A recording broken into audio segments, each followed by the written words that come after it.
돌아온 당자, 돌아오는 당자라는 제목으로 함께 말씀의 은혜를 나누겠습니다. 우리는 나를 낳아주신 분을 아버지라고 합니다. 이 아버지라는 뜻은 나와 본질이 같다는 것입니다. 그래서 아버지는 나를 낳으신 경험이 있고 내가 아버지로부터 나왔다는 것입니다. 그래서 아버지는 나를 낳으신 경험이 있기 때문에 나를 끝까지 양육하고 나를 끝까지 책임지시는 분이신 것입니다. 그래서 나는 아버지의 자녀로서 아버지의 유업, 아버지의 그 분깃을 나눌 수 있는 그 분깃을 나누어 주시는 분이 아버지라고 하는 것입니다. 내가 길을 가고 있는데 누가 나를 아버지라고 아무나 나를 보고 아버지라고 부르지 않습니다. 아버지라고 부르지 않습니다. 그럼 누가 부르느냐?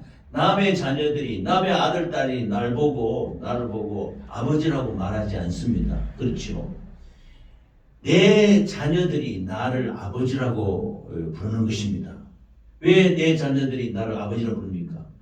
내가 그를 낳았다는 것입니다. 그는 나에게서 나왔다는 것입니다.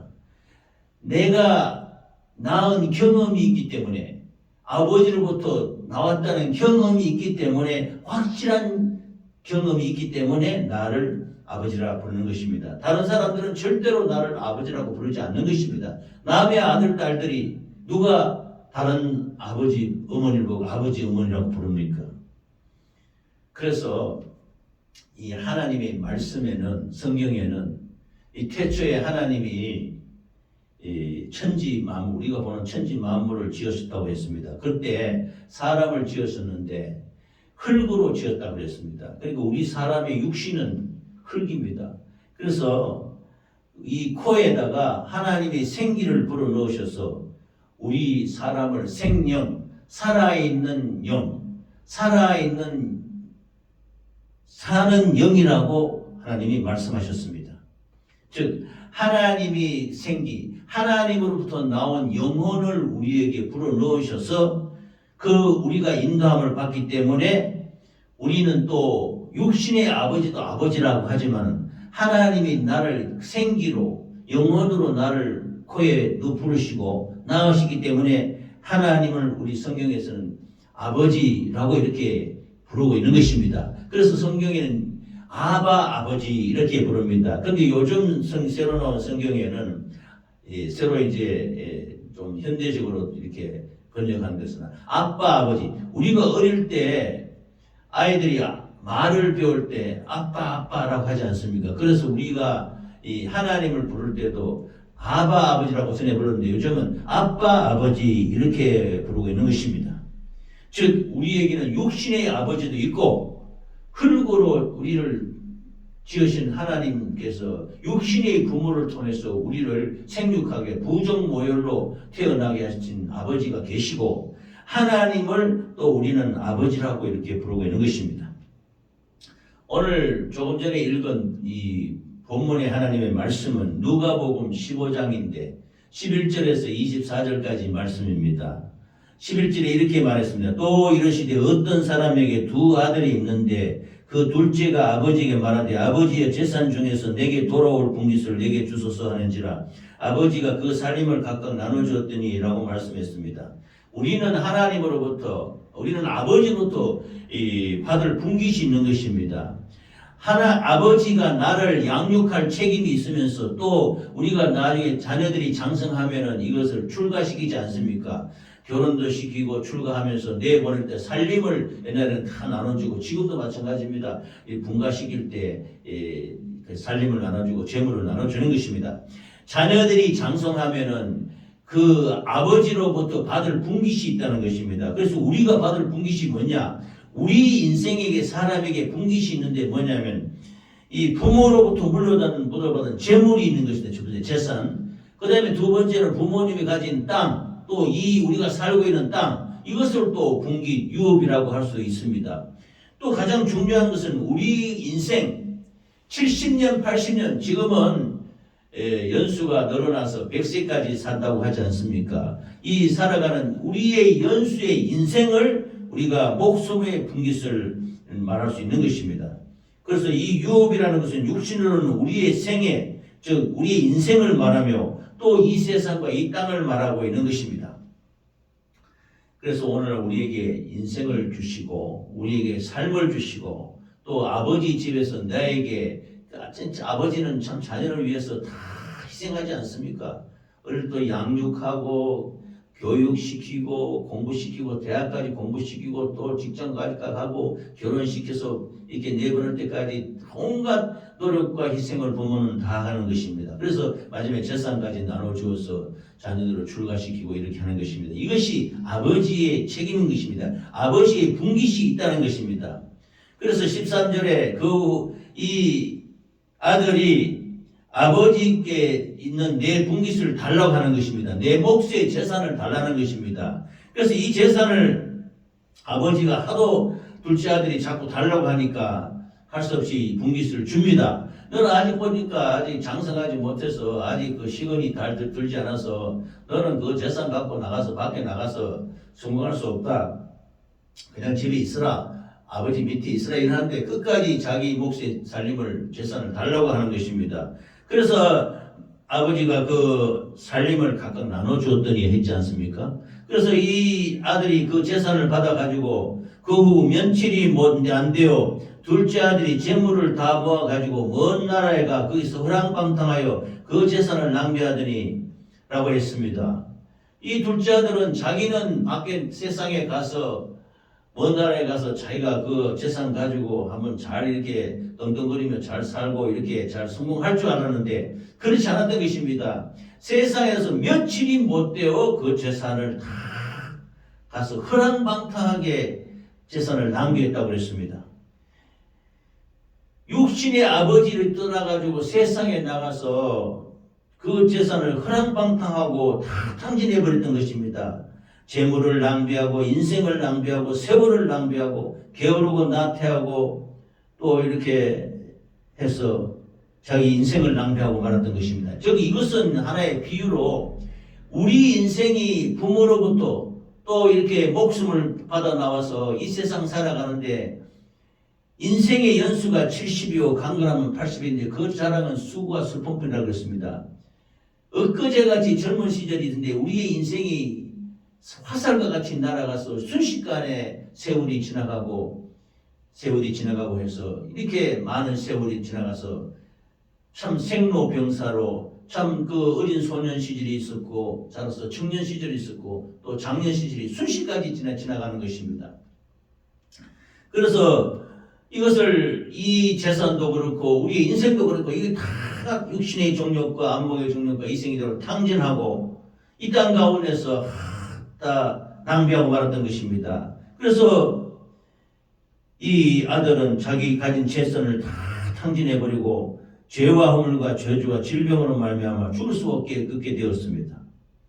그래서 누가복음 15장 14절에 다 없앤 후 그날에 그의 흉년이 들어 그가 비로소 궁핍한지라 가서 그 나라 백성 중 한 사람에게 붙여서 하니 그가 그를 들로 보내어 돼지를 치게 하였는데 돼지 먹는 쥐업 열매로 배를 채우고 하되 주는 자가 없다고 그랬습니다.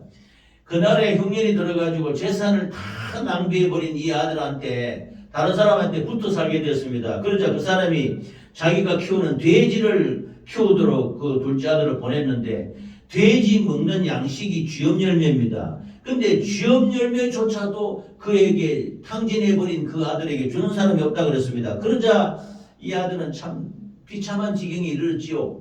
자기 재산을 다 아버지한테 받은 그 소중한 재산, 자기의 인생을 다 탕진하고 허랑방탕하게 다 낭비해버리고 이제 아무것도 가진 거 없으니까 다른 사람 밑에 종이 되어서 붙어 살게 되었던 것입니다. 그러자 자기 집안에서는 먹지도 않던 그 돼지 먹는 쥐업 열매조차도 주는 사람이 없다고 했습니다. 그러니 비참한 지경이 이르렀지요.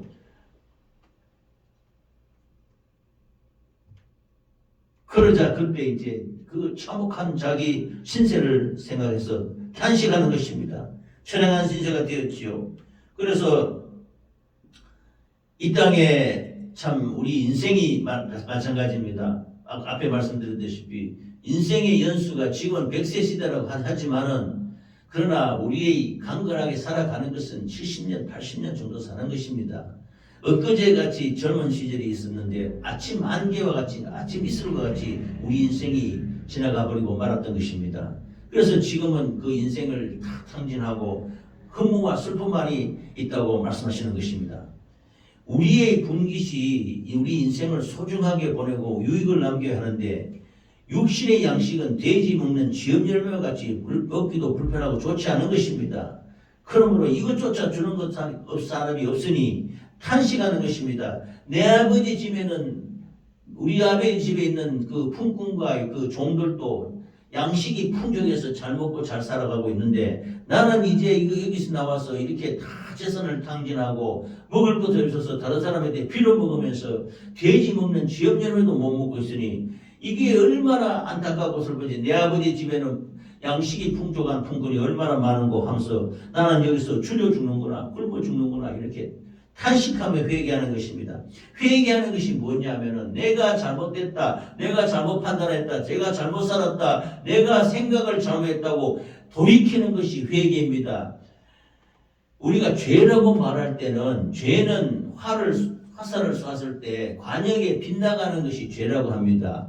이것이 잘못됐다고 깨닫는 것이 회개라고 하는 것입니다. 돌이켜서 내가 아버지의 자녀로 도리를 다하지 못하고 아버지의 뜻을 거역하고 재산을 들고 나와서 허랑방탕하게 살게 되었으니 내 모습이 비참하고 처량해서 안 되겠다.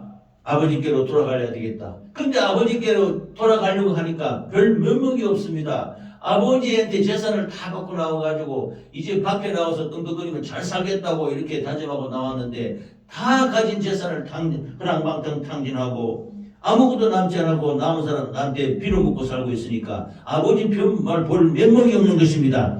그래서 안 되겠다 돌아가자. 돌아가는 것이 회개입니다. 내 아버지 집에는 양식이 풍족한 품꾼이 얼마나 많은고 내가 이제는 아들이라 길 걷지 못하겠다. 나를 종과 같이 품꾼의 하나와 같이 여겨주소서 하면서 회개하고 아버지께로 돌아가려고 하는 것입니다. 그래서 이 돌아오는 모습을 보고 아버지는 아들이 돌아온다는 소식을 듣고 상거가 먼데 즉 거리가 먼데도 문 밖에 나와서 간절히 아들이 돌아오기를 기다리는 것입니다. 처참하게 비참한 모습으로 남루하게 참 초라한 모습이 되어서 참 몰골이 아니죠. 꼴이 아니고 참 비참하게 자기 자식이 어떻게 저렇게 됐냐 비틀거리면서 돌아오는 그 아들을 아버지는 뛰어나가면서 문 밖에서 기다리다가 뛰어나가서 그 아들을 맞이하는 것입니다. 우리가 아무리 잘못하고 이렇게 해도 부모들은 자식을 용납하는 것입니다. 용서하는 것입니다. 은혜로 받아들이는 것입니다. 회개하고 자기 자신의 심령이 깨닫고 부서지고 깨어지고 변화된 그 자식이 그 처참한 모습으로 비틀거리면서 돌아오는 안타까운 모습을 아버지가 보고 그 자식을 찾으러 선거가 먼데 거리가 먼데도 뛰어나가서 맞이하고 있는 것입니다. 그래서 아버지에게 돌아오는 것은 돌아오는 탕자가 바로 이 아들이 된 것입니다. 돌아오는 아들을 아버지는 뜨겁게 영접하면서 목을 안고 걸음 안고 입을 맞추고 눈물로 이들을 영접합니다. 아버지를 만난 이 둘째 아들은 면목은 없지만은 내가 하늘과 아버지께 죄를 지었사니 아버지의 아들의 일컬음을 감당치 못하겠나이다. 나를 품꾼의 하늘로 벗소서 하면서 간절히 눈물로 회개하는 것입니다. 우리의 인생을 탕진하고 우리의 그 생명을 탕진하고 우리의 재산을 탕진하고 이 땅 가운데 육신대로 살아가는 우리의 모습이 둘째 아들과 같은 것입니다. 우리가 이 소중한 인생의 70년 80년 생애 동안 살아가는 동안에 우리가 허랑방탕하며 살지 않았는지 우리가 한번 되돌아봐야 되는 것입니다. 정말로 우리 인생이 한순간의 아침의 경점과 같이 아침 이슬과 같이 순식간에 지나간 것은 바로 허랑방탕에 탕진한 것과 똑같은 것입니다. 그러나 눈물로 돌아오는 이 자식을 아버지는 뜨거운 그 가슴으로 받아들이면서 목을 안고 입을 맞추고 잘 들어왔다 내 사랑하는 아들아. 그래 종들에게 말합니다. 제일 좋은 옷을 다시 내어 입혀라. 내 아들이 죽었다가 이제 살아왔지 않았냐? 내가 잃었다가 다시 찾은 것이 아니냐? 손에 가락지를 끼워라. 그 당시에 제일 좋은 옷은 내 자식이라는 것을 나타내는 것이 제일 좋은 옷이고, 가락지는 이 신분을 나타내는 것입니다. 그 당시 중동 지방이나 건동 지방 그런 쪽에는 자기 신분을 나타낼 때 가락지를 꼈던 것입니다. 아들의 가락지를 다시 끼워라. 그리고 평안의 신발을, 아들의 신발을 신겨라. 그리고 송아지를 잡아서 맛있게 요리를 대접해서 먹고 마시자. 내 아들이 죽었다가 살아왔다. 잃었다가 다시 찾았다. 그러면서 아들의 지위를 회복시키는 것입니다. 아들을 맞이하는 아버지와 같이 우리의 인생을 탕진하고 우리의 모든 가지고 있는 세월을 탕진하고 우리의 인생이 소모되어 가는 우리가 지금 우리에게 소중한 것이 무엇입니까? 앞에서 말씀드린 우리 인생이 70이요 강건하면 80이라도 그 자랑은 수고와 슬픔뿐 이 세상 가운데, 우리가 이 세상 가운데 먹고 살기 위해서 땀 흘리며 참 고생하며 수고하며 살지 않습니까? 그래서 하나님이 말씀했습니다. 네가 얼굴에 땀이 흘러야 먹고 살리라. 그러나 필경은 너가 식물을 먹고 필경은 흙으로 돌아가리니 네가 그 속에서 취함을 입었습니다. 그래서 제가 먼저 말씀드렸는데, 우리 육신이 하나님이 흙으로 사람을 지으셨습니다. 그래서 너는 흙이니 흙으로 돌아갈지니라 라고 말씀한 것입니다. 우리의 인생의 연수가 70이고 80 살아가는데 흐랑방탕에 다 살다가 우리 영혼, 이 육신은 7, 80년, 90년, 100세라 가지만 그 살기 그렇게 쉽지 않습니다. 그 흙으로 다시 돌아가는 것입니다. 나의 육신이 마감될 때, 우리가 숨을 끊어질 때를 뭐라고 합니까? 돌아갔다고 하지 않습니까? 돌아갔다가 뭡니까? 우리 육신은 흙이니 흙으로 돌아왔으니까 흙으로 돌아간다는 것이고, 우리 영혼은 하나님으로부터 왔기 때문에 하나님께로 돌아간다는 것입니다. 우리 아버지가 돌아가셨어요. 우리 아버지 돌아가셔가지고 우리 아버지가 6.25 참전용사입니다. 참전용사라서 아주 훈장도 받고 참 나라에는 혁혁한 공을 세웠지요. 6.25 때 참전용사니까. 그랬던데 우리 아버지가, 나는 아버지를 존경했는데 우리 아버지가 돌아가셨어요. 참 아버지가 돌아가셨을 때 간절히 기도하고 이렇게 했는데 우리 아버지 돌아가서 화장을 했습니다. 그래서 나중에 우리 아버지 화장하고 나오는 그 유골을 보니 한 줌 흙으로 돌아갔어요. 우리 아버지도 흙이에요. 사람이 우리 화장터에 가보면은 우리 좀 다 느낄 수 있지 않습니까? 한 줌의 사람이 육신이 이렇게 돌아가면은 한 줌 흙으로 돌아가는 것입니다. 그럼 우리 영혼은 어디로 갑니까? 우리 육신 속에 있던 영혼은 어디로 갑니까? 하나님께서 왔기 때문에 하나님이 우리 코에 생기를 불어넣으셔서 생명이 되어 있지 않습니까? 우리가 밤에 잠을 자는데 꿈을 꾸는데 나는 이불에 이렇게 누워 있습니다. 누워 있지만 내가 꿈을 꾸는데 꿈속에서 현실과 똑같은 나라는 이 하나의 영적 존재가 있어서 움직이고 있지 않습니까? 이것이 이 영혼입니다. 이 영혼은 하나님께로 나왔기 때문에 하나님께로 돌아가는 것입니다. 육신은 흙으로 돌아가지만 우리 영혼은 하나님께로 돌아가는 것입니다. 그런데 우리 사람들이 이 영혼이 소중한 것을 알지 못하는 것입니다. 둘째 아들이 허랑방탕하여 세상에 나가 허랑방탕하게 재물을 낭비하는 것은 우리가 70년 80년 살아가는 우리 인생을 헛된 세월을 시간을 낭비하고 살아가는 것이 허랑방탕하게 사는 것과 똑같은 것입니다. 그러므로 우리는 육신의 때에, 우리가 육신이 있을 때에 이 육신은 오래 살지 못하지 않습니까? 우리 육신이 흙으로 가기 전에 우리 속에 있는 영혼이 소중하기 때문에 이 소중한 것을 알아야 되는 것입니다. 그래서 어떤 사람은 우리 육신 때문에 살아가기 위해서 돈이 있으면 산다고 그럽니다. 우리나라 최고 부자가 누굽니까? 삼성, 현대, 대우 참 부자가 많지 않습니까? 현대 참 왕회장이라고 엄청 부자였던 그분도 자기 고향에서 소를 한 마리 훔쳐가지고 나와서 나중에 그때 소를 1000마리 몰고 북한으로 가서 갖다 준 적이 있습니다. 그분도 그렇게 유명했던 분도 지금 계시지 않지 않습니까? 그 많은 돈을 주고 돈 가지고 사는 것이 아니지 않습니까? 돌아간 것입니다. 흙으로. 삼성에 또 그 창업 쪽하고 그분들이 있었습니까? 그렇게 참 우리나라를 리드하는 그런 분들도 지금은 보이지 않는 것입니다. 우리의 인생은 제한적이 있어서 언젠가는 돌아가야 되는 것입니다. 그래서 돈으로 사는 것이 아닙니다. 또 명예가 있으면 산다, 권세가 있으면 산다, 권력이 있으면 산다고 하는데 지금 수많은 영웅 호결들이 또 권세 잡은 자들이 명예를 노리고 권세를 얻고 권력을 쥐고 흔들다가 그들이 못된 짓을 많이 하면서 수많은 권세를 부리고 사람들을 죽이고 이렇게 했던 자들도 지금은 보이지 않습니다. 그 권세와 권력이 다 어디로 갔습니까? 무용지물이 된 것입니다. 권력으로 사는 것이 아닙니다. 권세로 사는 것이 아닙니다. 명예로 사는 것이 아닙니다. 지식이 있으면 산다고 합니다. 지금 사람들이 첨단을 달리고 있는 과학 문명이 발전되어서 얼마나 현대의 과학 기술 문명이 발전되어 있습니까? 그러나 이 과학 문명으로 우리가 먹는 물, 마시는 물 한 방울 이거 만들 수가 없습니다. 또 쌀 한 톨 우리 그 과학의 힘으로 만들 수 없는 것입니다. 과학은 기존에 있는 하나님이 만든 여러 가지 성분을 가지고 조합을 해서 발견하고 발명해 나가는 것이지 창조를 할 수는 없는 것입니다. 그런데 인간의 지식이 극도로 발전해가 최첨단의 지식이 뭡니까? 전쟁 무기 만드는 것입니다. 지금 중동 지방의 이스라엘 지방과 그쪽에 중동 지방과 우크라이나 지방에 전쟁이 일어나서 수많은 사람이 죽고 죽이며 다치고 있지 않습니까? 인간의 최첨단의 지식인 이것을 가지고 전쟁 무기 만들고 북한도 우리 핵무기를 만들어서 우리를 위협하고 하지 않습니까? 최고의 지식은 이렇게 최고의 이 지식으로 가지고 사람을 살리는 지식이 과연 얼마나 있습니까? 모두 최근의 이 지식은 사람을 죽이는 지식으로 인간이 행복할 수 없는 것입니다. 지식 가지고 사는 거 아닙니다.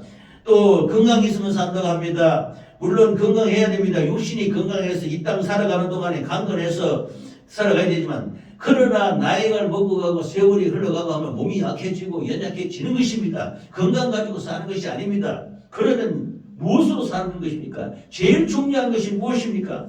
바로 예수가 있어야 된다는 것입니다. 예수 믿어야 산다는 것입니다. 제가 이 부족한 목사가 감히 말합니다. 지식으로, 돈으로, 자식으로, 명예로, 권세로 또 온갖 건강으로 다 산다고 하지만 우리의 인생의 70년, 80년 인생이 둘째 아들과 같이 허랑방탕한 세상에 살아가고 난 뒤에 우리가 필요한 제일 소중한 분깃이 무엇이냐는 것입니다. 예수가 있어야 된다는 것입니다. 예수 믿어야 산다는 것입니다. 내가 다른 사람이나 혹은 은행에 1,000만 원의 빚을 졌어요. 1,000만 원 빚 졌는데 나중에 이걸 안 갚으니까 자꾸 갚으라고 빚쟁이가 독촉을 해요. 은행에서는 자꾸 차업을 들어옵니다. 그럼 어떻게 해야 됩니까? 내가 이 빚쟁이 때문에 내가 그 고통을 당했는데 아니야. 우리 아버지가 돈 1,000만 원을 갚아주니까 내가 자유하게 되는 거예요. 갚아주면 되는 것입니다. 그로부터는 빚쟁이가 내한테 돈 달라 소리를 못해요. 사람이 죄를 지었는데 이 죄값은 사망입니다. 죄값으로 말미암아 죽어야 되고 감옥에 붙잡혀 들어가고 해야 되는데 이걸 누가 대속해서 갚아줄 수 있습니까? 우리 주 예수 그리스도께서 십자가에 피 흘려 죽으셔서 우리 죄를 대신해서 십자가에 죽으셨다고 성경은 말씀하고 있는 것입니다. 그래서 예수님이 십자가에 죽으신 것은 나의 죄를 인하면하고 믿는 것이 바로 우리 기독교의 믿음인 것입니다. 할렐루야. 이것이 구원인 것입니다. 예수 믿으라 하는 게 뭐냐면 우리 죄를 대신해서 예수님이 십자가에 피 흘려 죽으셨다. 이것을 믿는 것입니다. 십자가의 도가 멸망하는 자들에게는 미련하게 보이나 구원받는 우리에게는 하나님의 말씀을 듣는 우리에게는 능력이 된다고 그랬습니다. 생명이 된다고 그랬습니다. 또 우리를 구원하는 은혜가 된다고 말씀하고 있는 것입니다. 예수 믿으시기 바랍니다. 예수 믿으면 사는 것입니다. 돈으로 사는 것이 아닙니다. 명예로, 물질로, 환경으로, 또 자식 때문에, 지식 때문에, 건강 때문에 사는 것이 아닙니다. 예수 믿어야 사는 것입니다. 이 육신이 있을 때 육신이 마감되고는 소용이 없어요. 예수 믿어야 하는 것입니다. 육신이 있을 때 예수 믿어야 하는 것입니다. 나중에 믿을 게 아닙니다. 지금 믿어야 하는 것입니다. 내 영혼의 때가 언제 올지, 내가 언제 육신이 마감될지 모르지 않습니까? 이것을 아는 사람 한 사람도 없습니다. 이 목사가 권면할 때, 말씀드릴 때 예수 믿으시기 바랍니다. 예수 믿는 것이 가장 소중한 것입니다. 오늘 귀하게 이 자리에 오신 우리 형제 자매님들, 우리 하나님 아버지께서 우리 마음문 앞에 와 계세요. 우리를 사랑하셔서 십자가에 피 흘려 죽기까지 예수님이 우리를 사랑하신 그 사랑을 이 시간 가슴에 받아들이시기 바랍니다. 그래서 예수 믿으시기 바랍니다. 예수님의 십자가 사랑을 깨닫고 예수님을 마음으로 영접하시기 바랍니다. 이 세상에 내 부모 형제도 나를 위해 죽지 않습니다. 누가 나를 위해 죽습니까? 예수 그리스도께서 나를 위해 십자가에 피 흘려 죽으셨다라고 성경은 말씀하고 있는 것입니다. 그러므로 예수 믿으면 구원받는 것입니다. 예수 믿으면 구원받아 천국 갈 수 있게 되는 것입니다. 오늘 귀한 예수 믿고 나도 구원받아 천국의 그 삶을 살기를 원합니다 하신 분은 그 앞에 놓여있는 등록카드에 한번 기록하시기 바랍니다. 이 부족한 목사가 간절히 이렇게 부탁을 드립니다. 우리는 돈으로, 물질로, 명예로, 권세로, 지식으로, 건강으로 사는 것이 아니고 예수 있어야 산다는 것입니다. 예수 믿어야 산다는 것입니다. 등록카드를 꼭 작성하셔서 이 엄청난 축복의 기회를 놓치지 마시기 바랍니다. 하나님 아버지 감사합니다. 오늘 귀한 우리 형제 자매들이 이렇게 우리 만나게 오셔서 아버지 결단하며 예수 잘 믿기로 다짐했습니다. 아버지 길이요 진리요 생명이신 예수님의 길을 따라서 아버지 은혜 가운데 십자가의 은혜로 감사하며 기도하며 살기로 다짐했사오니 주여 축복하여 주시고 저들이 가정과 기업과 자녀를 축복해 주시고 믿음의 축복, 건강의 축복, 형통의 축복을 허락하여 주셔서 이 땅 가운데 소중한 우리 인생을 낭비하지 말고 믿음으로 살아가시기를 간절히 바랍니다. 주님 역사하여 주시옵소서. 예수님 이름으로 기도합니다. 아멘. 귀한 형제 자매들 이렇게 우리 교회에 오셔서 소중한 말씀을 들어주시면 감사합니다. 예배를 마치고 나가실 때 저희 교회에서 준비한 작지만은 소중한 선물을 잘 받아가시고 이후로도 우리 교회에 오셔서 같이 함께 우리가 하나님께 예배드리고 신앙생활하는 우리 모두가 되었으면 좋겠습니다. 오늘 진심으로 우리 형제 자매들을 사랑하고 존경합니다. 환영합니다. 우리가 더불어 이 땅 가운데서 형제 자매로서 함께 살아가시기를 간절히 바라고 원합니다. 죽도록 예배를 마치겠습니다.